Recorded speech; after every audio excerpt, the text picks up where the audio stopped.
Hello guys, આજના Jiya and જીયાન્સ વ્લોગની અંદર તમારું હાર્દિક સ્વાગત છે। આજે હું તમારી સમક્ષ એક નવો વ્લોગ લઈને આવી છું કે જેની અંદર આજે હું તમને બતાવવાની છું કે રગડાપુરી પાણીપુરીની પૂરી કેવી રીતે ઘરે બનાવાય અને એકદમ ક્રન્ચી અને સરસ રીતે સરળ રીતથી સહેલાઈથી બહુ સરસ મજાની પાણીપુરી આપણે કેવી રીતે બનાવીશું। તો ચાલો આજના મારા વ્લોગની અંદર આપણે જોશું કે ક્રન્ચી ક્રિસ્પી પૂરી કેવી રીતે બનાવાય। ગાઈસ, પહેલા આપણે ઘઉંનો ઝીણો લોટ લઈ લેવાનો છે। મેં આ માપ લીધું છે, આ મેં ઘઉંનો ઝીણો લોટ લીધો છે। પહેલા આપણે એને ચાળી લઈશું।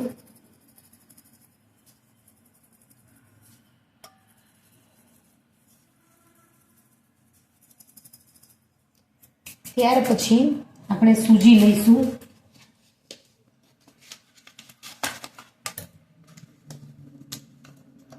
જેનો માપ આપણે કર્યું હતું એ જ માપથી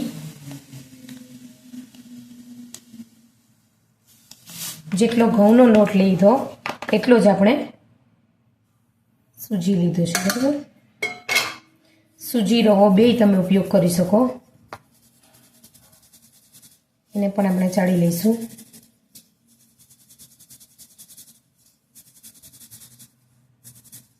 બેયનું માપ સરખું રાખવાનું છે।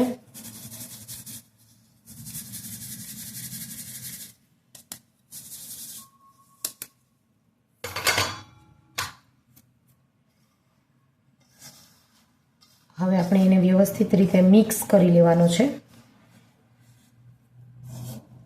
બરાબર છે।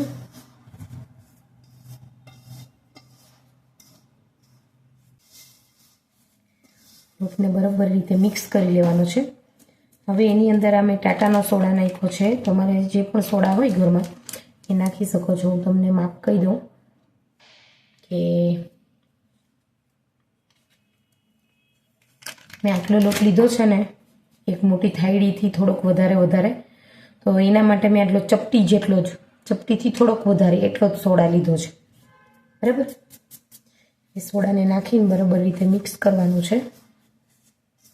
હવે એમાં એક ધારું પાણી નથી નાખવાનું, થોડુંક પાણી નાખી આવી રીતે ધીરે ધીરે લોટ બાંધવાનું છે, બરાબર।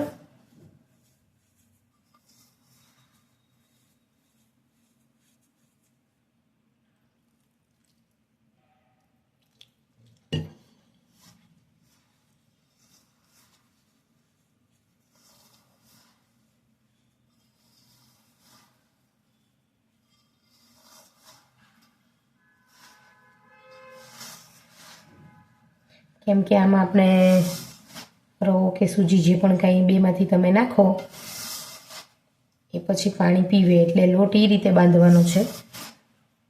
રોટલી જેવો લોટ બાંધવાનો, બહુ ઢીલો નહીં અને બહુ કઠણ પણ નહીં, કેમ કે થોડીક વાર થશે એટલે સૂજી પાણી પીશે એટલે લોટ કઠણ થઈ જશે।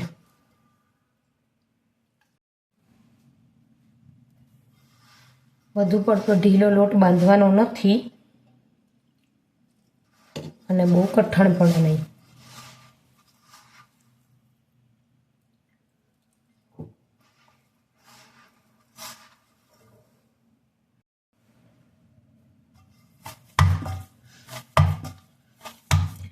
જુઓ, આવો લોટ થોડો કઠણ બાંધવાનો, બરાબર। એને હવે બાંધીને 15 થી 20 મિનિટ માટે આપણે ઢાંકીને લોટને રેસ્ટ આપશું। 15 થી 20 મિનિટ લોટને ઢાંકી દેવાનો છે। 20 મિનિટ થઈ ગઈ છે। હવે તમે લોટને જોઈ શકો છો, બરાબર। લોટ આપણો તૈયાર થઈ ગયો છે। તમને એવું લાગે તો સેજ અમથું તેલ ચોપડીને લોટને સરસ રીતે, યાદ રાખજો લોટને છૂંદવાનો છે વધારે, આવી રીતે છૂંદવાનો।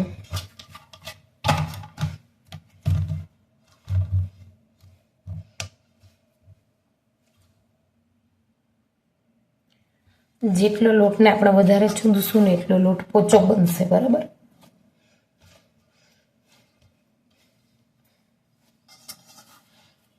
પછી આવી રીતે છૂંદશું ને એટલે ધીરે ધીરે થોડો પોચો લોટ થઈ જશે.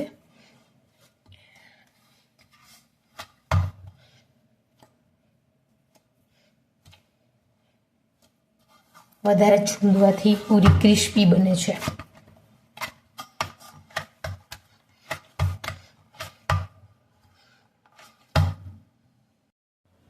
હવે તમે જોઈ શકો છો, મેં એક સરસ મજાની કોટનની ચૂંદડી લીધી છે. આપણે પૂરી વણવાનું શરૂ કરીએ એ પહેલાં એક ચૂંદડી કોટનની લેવાની છે અને એ ચૂંદડીને આખી ભીની કરવાની. આખી ભીની કર્યા પછી એને વ્યવસ્થિત રીતે નીચોવવાની છે. ખૂબ નીચોવાની છે, એમાં પાણીનો ભાગ રહેવો ન જોઈએ. આમ થોડી થોડી ડ્રાય હોય ને એવી રીતે નીચોવી લેવાની છે.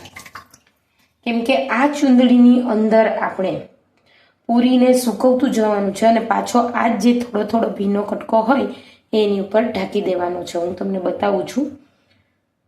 આવી રીતે આપણે પૂરીને સૂકવવાની છે. આવી ચૂંદડી ભીની કરીને ચૂંદડીને ખૂબ નીચવીને ડ્રાય કરીને, બરાબર છે. હવે તમે જોઈ શકો છો, લોટ સરસ મજાનો થઈ ગયો છે. હવે આપણે કેવી રીતે વણશું? થોડોક અમથો લોટ લેવાનો છે પહેલાં.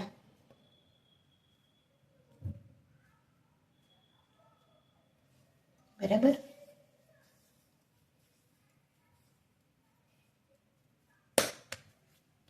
અને આપણે ઘઉંના કોરા લોટનો ઉપયોગ કરી શકીએ છીએ, ચોંટે નહીં એના માટે. હવે આપણે આને સરસ રીતે એકદમ પતલો વણવાનો છે. પતલો એટલે એટલો પણ બધો પતલો નહીં. આપણે સિક્કો હોય ને, રૂપિયાનો સિક્કો, એની જેટલી જાડાઈ હોય ને એનાથી થોડો પતલો.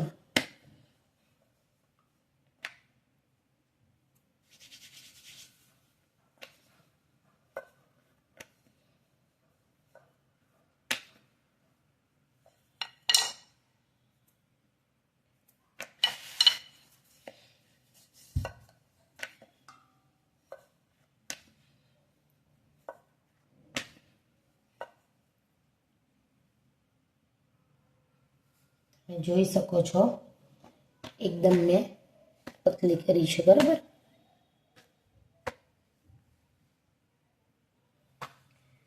હવે આપણે એક એવું માપ લેશું, એટલે એક સરખા ગોળ રાઉન્ડ થઈ જાય, જેથી આપણી પૂરી એક સરખી રહે.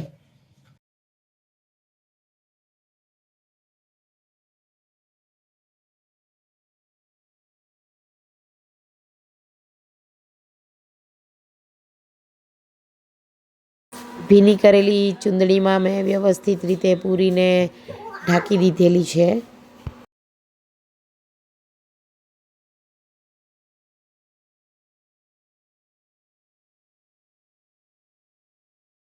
તમે જોઈ શકો છો, પૂરી એકદમ સરસ મજાની ખીલીને દડા જેવી થઈ છે. જોયું ને, બાર જેવી જ થઈ ને પૂરી.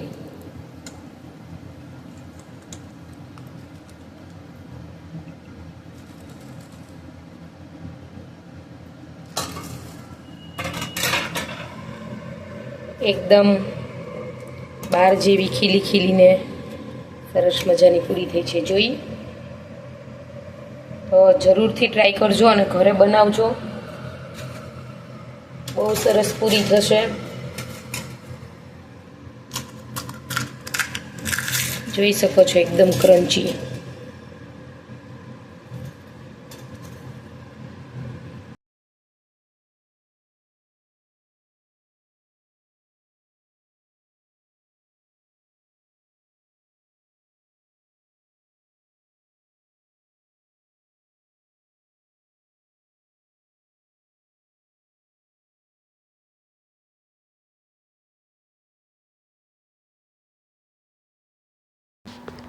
આવા અવનવા વ્લોગ જોવા માટે લાઇક શેર સબસ્ક્રાઈબ જરૂરથી કરજો.